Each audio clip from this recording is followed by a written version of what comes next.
मित्रांनो, भारताने 5वी taste match जिंकून नाकेवाद सिरीज ड्रॉ केली तर आयसीसी वर्ल्ड टेस्ट चॅम्पियनशिप 2025 आणि 27 पॉईंट टेबलमध्ये मोठी उडी मारली। या विजयामुळे भारताने वर्ल्ड टेस्ट चॅम्पियनशिपमध्ये तिसरं स्थान तर मिळवलंच, याचं पूर्ण श्रेय भारताने दाखवलेल्या फाईट बॅक ॲटिट्यूड आणि उत्कृष्ट प्रदर्शनाला जातं। या कामगिरीमुळेच भारताने इंग्लंडला मागे टाकून टॉप 3 ची जागा मिळवली। कदाचित इंग्लंड तिसऱ्या क्रमांकावर असली असती, पण पेनल्टी पॉईंटमुळे त्यांनी तिसरं स्थान गमावलं। सध्याच्या पॉईंट टेबलवर नजर टाकला तर तुम्हाला दिसेल की ऑस्ट्रेलिया पहिल्या नंबरवर आहे, श्रीलंका दुसऱ्या क्रमांकावर आहे आणि इंडिया तिसऱ्या स्थानावर आहे। आता तुम्ही म्हणाल की भारताचे पॉईंट 28 आहेत आणि श्रीलंकेचे तर फक्त 16 पॉईंट आहेत, तरीही श्रीलंका दुसऱ्या क्रमांकावर का? मित्रांनो, ही रँकिंग फक्त पॉईंट्सवर ठरवली जात नाही, तर PTC म्हणजे पॉईंट पर्सेंटेज सिस्टमवर ठरवली जाते। हे कॅल्क्युलेट करण्याचा एक वेगळा फॉर्म्युला असतो। तर इथे पॉईंट कसे दिले जातात हे तुम्हाला मी थोडक्यात सांगतो।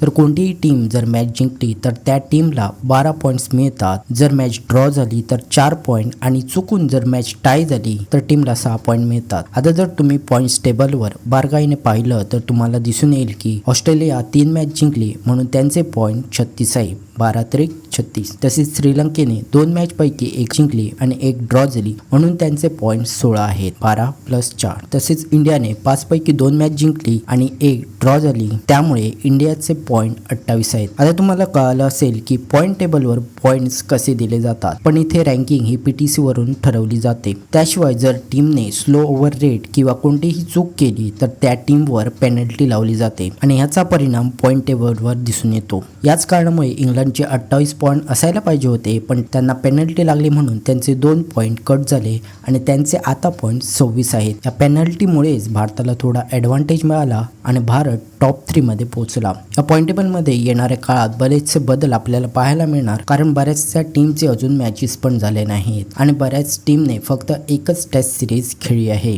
या व्हिडिओमध्ये एवढंच। आशा आहे की तुम्हाला काहीतरी नवीन जाणून घ्यायला मिळालं आणि अशाच व्हिडिओसाठी आम्हाला नक्की फॉलो करा।